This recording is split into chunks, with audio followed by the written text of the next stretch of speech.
القصة بتبدأ في حفلة في بيت ليستر، لكن نيك مش موجود. رافائيلا وويل بقالهم شهور بيبعدوه عن نوا بحجة الشغل، في محاولة إنهم يخلقوا مسافة ما بينهم. في الوقت ده نوا مش في أحسن حالتها، بقالها تقريبا سنة من يوم وفاة والدها، وذكريات اليوم ده لسه تقيلة عليها. وفجأة نيك بيوصل قبل المتوقع علشان يفاجئ نوا. ظهوره المفاجئ مش بيعجب أهله، لكن ده مش بيمنع الاتنين إنهم يتقابلوا بحب واشتياق. كرمز لحبه نيك بيهدي نوا قلادة وبيقول لها إنها قلبه، وبيطلب منها إنها ما تكسرهوش. بعد كده بنشوف مشاهد من لحظاتهم العاطفية والقريبة، وهم بيلاقوا أي فرصة علشان يكونوا مع بعض في أي وقت وأي مكان. لكن الأمور بتاخد منحى مختلف أثناء محادثة بين ليون ونيك. ليون بيتكلم عن قد إيه الدنيا اتغيرت، وإن كل واحد بقى ليه طريقه، ما بين اللي رايح جامعة جديدة واللي مشغول بالشغل والحياة. وبيأكد على الحقيقة المؤلمة إن البعد بيأثر حتى على أقوى العلاقات.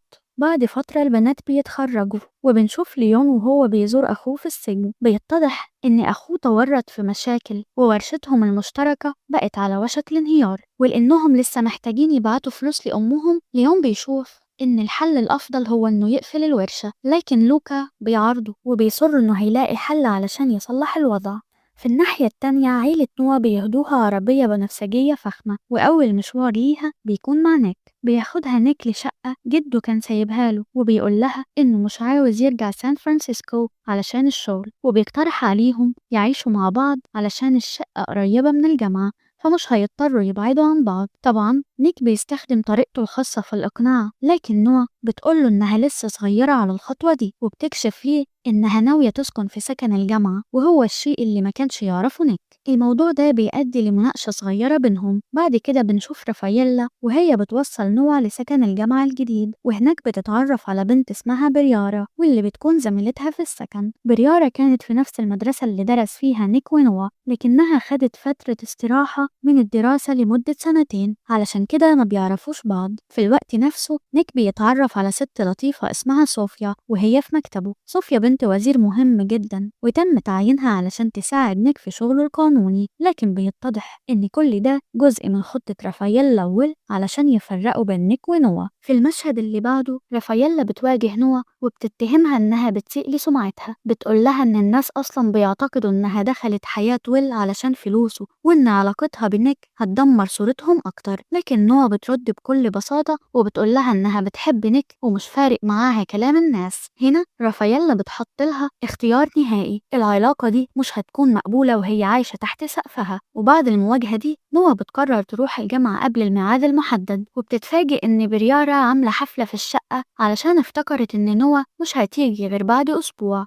وفي الاخر بيتكلموا، ونوا بتعرف ان بريارا حاولت تنهي حياتها قبل كده، لكنها بتطمنها ان ده بقى في الماضي ودلوقتي مفيش اي حاجة تقلق. في اللحظة دي مايكل بيدخل علشان ياخد جاكيته. مايكل جارهم وكان في الحفلة، وبالصدفة هو بيدرس علم النفس في نفس الجامعة وبيعمل تدريبه هناك. في الناحية التانية بنعرف ان اخو ليون خرج من السجن، وان في شخص اسمه روني ناوي ينتقم، لكن ده مش مهم دلوقتي علشان نيك بيقضي وقت مع اخته الصغيرة ماجي. وفجأة والدتهم بتظهر وبتزورهم. المشكلة ان نيك عاش سنين من غير ما يشوف امه، ودلوقتي ما عندوش اي اهتمام يسمع منها علشان تخلت عنه من زمان.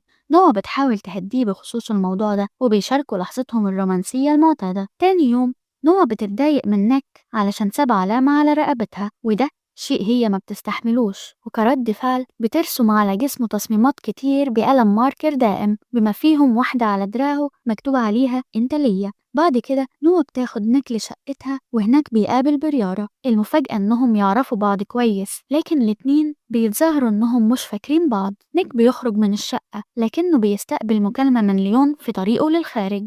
ليون اتورط في مشكلة مخدرات بسبب أخوه، ولازم يروح بار مشبوه علشان يسلم شحنة. في البداية نيك بيرفض يروح معاه، لكنه لما بيشوف ليون داخل لوحده ما بيقدرش يسيبه وبيقرر يخاطر. نيك بيدخل البار، وبعديها على طول نوا بتوصل علشان ليون كان بلغها كمان.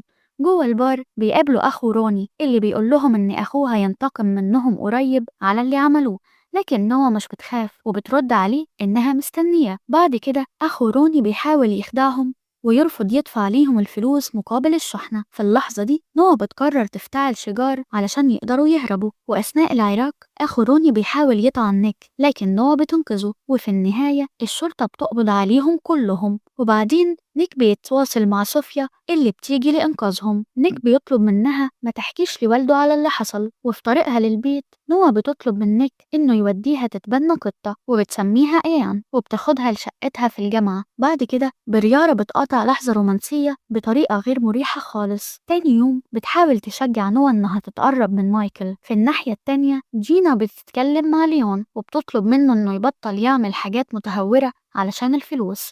بعديها لما نوا بترجع البيت بتتفاجئ ببريارة وهي قاعدة مع شخص غير متوقع تماما، أنابيل والدة نيك. أنابيل جاية علشان تتكلم مع نوا، ورغم إن نوا مش عايزة تسمعها إلا إن أنابيل بتقولها إن دي آخر محاولة منها علشان تقرب من ابنها. بتقولها إنها بس عاوزة تتكلم وتقوله على الحقيقة، وبتديها رقمها في حالة إنها قررت تتكلم معاها. وقبل ما تمشي بتسأل نوا سؤال غريب: انتي تعرفي مامتك وويل بيعرفوا بعض من امتى؟ وفي نفس اليوم نوا بتقرر تروح البيت، وهناك بتلاقي نيك قاعد على العشاء مع صوفيا وأهلها. رافاييلا بتدعوها تقعد معاهم لمجرد استفزازها. أثناء العشاء بيتكلموا عن إنهم بيخططوا يزوجوا نيك لصوفيا، وده بيعصب نوا جدا، فبتفجر الموضوع وبتكشف إن نيك كان طلب منها يعيشوا مع بعض. بعديها نوا بتمشي غاضبة ونيك بيجري وراها. بيتقابلوا عند المقابر وبتكون دي الذكرى السنوية لوفاة والد نوا. هناك نوا بتطلب من نيك يعترف لو في أي حاجة بينه وبين صوفيا، لكنه بينكر بشدة. مع ذلك نوا بتقوله بغضب إنها مش واثقة فيه وإنها عارفة إنه من جواه مش عايزهم يعيشوا مع بعض فعلا. في النهاية نوا بتقوله إنها هتستنى وهتشوف اللي هيحصل بعد كده. نوا بتدعي أنابيل علشان تيجي عندها القصر، وهناك أنابيل بتحكي لها إنها حاربت علشان تحصل على حضانة نيك لكنها اضطرت تتنازل عنها بسبب التهديدات والابتزاز. وبيتضح إن جد نيك مش بيحب ماجي علشان هي بنت، لكنه بيعشق نيك علشان هو وريثه الوحيد. وأثناء ما نوا بتحاول تستوعب كل الحقائق دي، أنابيل بتستغل الفرصة وبتاخد فرشاة أسنان ويل وبتحطها في كيس بلاستيك. بعد كده بتطلب من نوا إنها توصل خطاب لنيك واللي كاتبة فيه الحقيقة كاملة. بعديها ويل بيقول لنيك إن أنابيل انفصلت عن جوزها وغالبا هتبقى بلا مأوى. في الوقت نفسه نوا بتحاول تسيب الجواب اللي كتبته أنابيل لنيك في مكتبه، لكن صوفيا بتكتشفه. مع ذلك صوفيا بتحتفظ بالسر، لكن نيك بيلاحظ إن الجواب من والدته فبيقطعه وبيقول إنه مش مهتم يقرأ. في نفس الليلة نيك ونوا بيخرجوا يتعشوا، ونيك بيوريها إنه حول جملة أنت ليا اللي كانت كتبتها على جسمه بالماركر لتاتو دائم. نوا مش بتكون مبسوطة بالموضوع، لكن نيك بيقول إنه مش ندمان أبدا وبيشاركوا لحظة رومانسية، لكنها بتتقاطع لما نيك بيقول إنه لازم يسافر لندن مع صوفيا كام يوم علشان يشتغل على قضية. فجأة نوا بتتكلم بأسلوب شاعري وبتقول إن الصراحة ساعات بتكون مبالغ فيها علشان في حقائق معقدة بزيادة، وبتضيف إن الواحد يبقى راشد مش معناه يعمل اللي هو عاوزه بس، لكن يعرف إيه هو اللي مفروض يعمله. بعديها نيك بيسافر لندن ورافاييلا بتتكلم مع نوا في شقة نيك علشان نوا قررت إنها تعيش معاه. رافاييلا بتصر إنها مش هتسمح بده، لكن نوا بتواجهها بمحاولاتها الواضحة علشان تفرق بينهم، وبتقول لها إنها دلوقتي بعد ما عرفت الحقيقة بقت حرة تحب اللي هي عايزاه من غير أي شروط. بعدين بتسأل أمها كانت فين ومع مين في اليوم اللي أبوها حاول يقتلها فيه.